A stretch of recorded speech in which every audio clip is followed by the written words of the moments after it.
My dear students and my dear viewers, I welcome back all of you with the Islamic greetings. Assalamu alaikum wa rahmatullahi wa barakatuhu. That means, may peace, mercy and blessings of Allah subhanahu wa ta'ala be upon all of you. So far we have studied the basic introduction about the gerunds. And so far we have learned that what is a gerund, the basic definition of gerund. And we have come to know that a gerund is a word that has a force of a noun and of a verb as well. तो जहाँ तक gerund की बात है, gerund से हमें ये पता चला कि एक सेंटेंस में ये एक नाउन का फोर्स भी रखता है, नाउन का इफेक्ट भी रखता है, या ये इट बिहेव्स और it functions like a noun and like a verb as well. Basically in form gerund होता तो in form it is formed by the base form of verb and which ends with ing. So now today in this session, आज के session में हम पढ़ने जा रहे हैं uses of gerund, कि एक gerund एक सेंटेंस में किस तरह से इस्तेमाल होता है, and how it affects the meaning of a sentence, or how it forms a sentence structure in the English language. So therefore we are going to we are going to discuss in today's session about the uses of gerund. So we have the first use, that is subject of a verb. As we know that a gerund has a force of a noun, or it behaves like a noun, or it functions like a noun, therefore we can use gerund as a subject of a verb in any sentence. जब हम ये जानते हैं या जान चुके हैं कि एक gerund नाउन की तरह बिहेव करता है, तो इसका मतलब ये हुआ कि हम एक gerund को as a subject of the verb इस्तेमाल कर सकते हैं. For example, in the first sentence we have seeing is believing, and seeing is believing, इसमें जो मेन वर्ब है दैट इज, और इस का जो सब्जेक्ट है that is seeing, and we know seeing has been formed from the base form of see and plus ing. So seeing is a gerund which functions as a subject of the verb. Seeing is believing. Okay. Also, gerund not only functions or can be used as a subject of the verb, but also it can be used as an object of a verb. Like in first sentence, seeing is believing. Here seeing is the subject of the verb, but at the same time believing is the object of the same verb. Therefore, in both the cases, seeing functions like a noun as a subject of the verb, believing functions like a noun as an object of the same verb. Therefore, you can use to conclude or we can say that a gerund can function in a sentence like a noun, or it can function like a subject, or it can function like an object of the verb. Second, a gerund can be used as an object of transitive verb. As we have already studied what are transitive verbs, or what is a transitive verb. A transitive verb is a verb where the action passes over from subject to object and the object receives the effect of that particular action.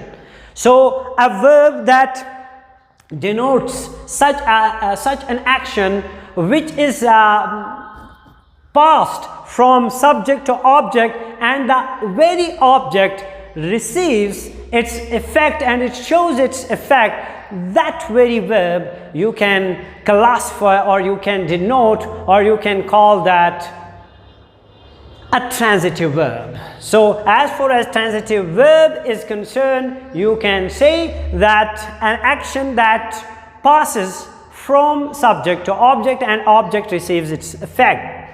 So here the gerund can function as an object of a transitive verb, and we know हमारे पास कोई भी transitive verb हो उसका जो object होगा या तो वो कोई नाउन होगा या तो प्रोनाउन होगा.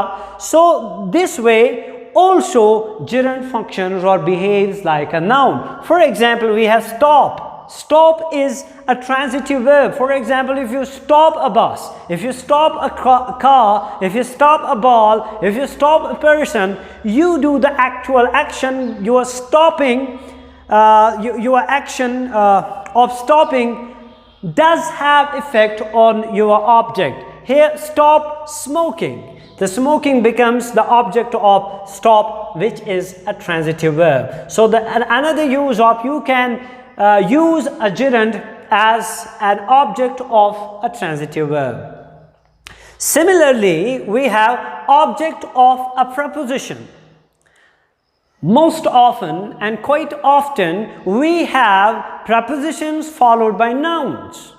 And we have many nouns that function and that comes as the objects of a particular preposition.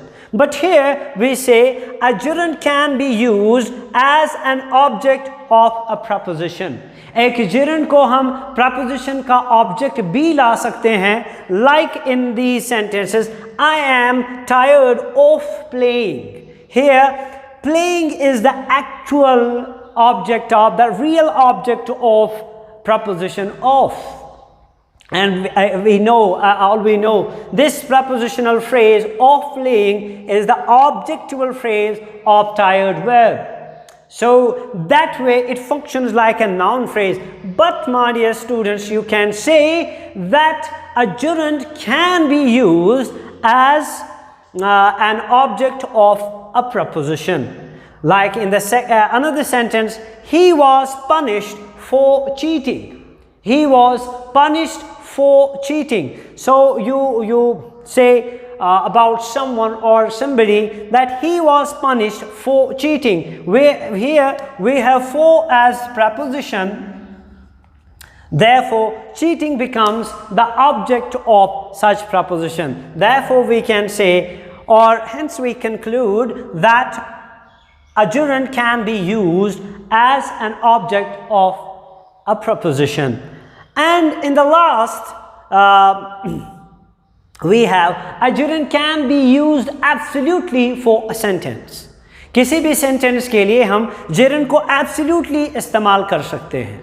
So, as I was saying that a gerund can be used absolutely for any sentence. एक gerund को हम किसी भी sentence के लिए absolutely use कर सकते हैं, यानी एक gerund absolutely किसी पूरे के पूरे sentence को govern कर सकता है. For example, drinking wine being prohibited, he does not walk through the bar street.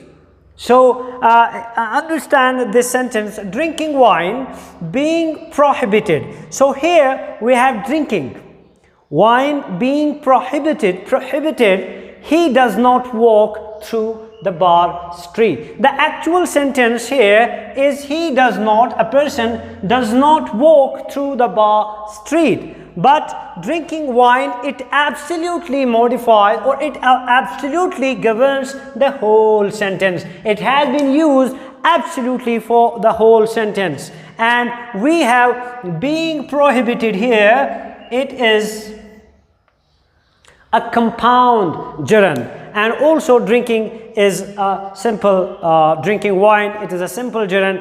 It functions here like an object, because like a verb, because it brings its own object. So this was all about the uses of gerunds. So my dear students and their viewers, जो अभी तक हमने पढ़ा about infinitives, about participles, about gerunds, this whole information is basic. The information I have shared so far with you regarding participles, regarding infinitives, or regarding gerunds, this is a basic information. We all, as learners of language, must remember this basic information or these basic principles or these basic things about these respective terms of English grammar. So we must not neglect such things, because by knowing these terms, basically by knowing these terms, our comprehension of English language is advanced, it is modified, and it is enriched. So therefore we must be careful and we must be ardent learners of these terms.